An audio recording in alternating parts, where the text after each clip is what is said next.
بسم الله الرحمن الرحیم.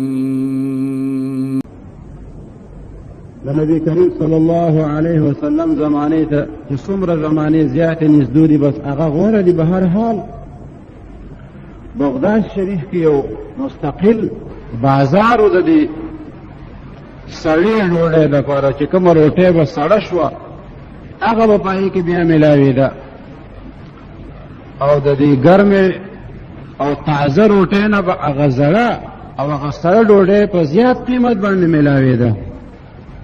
ځکه هغه خلکو ته دا حدیث معلوم او یقینو چې کومه زمانه پیغمبر علیه السلام ته نږدې ده هغه غوره زمانه ده. د دې اولیاو هرې خبرې ته بیا خیالي د خدای د رسول صلی الله علیه وسلم هرې خبرې ته خیال کوي. نو دوی به هغه سړه ډوډۍ چې وه هغه به یې په زیاتو پیسو باندې اخیسته.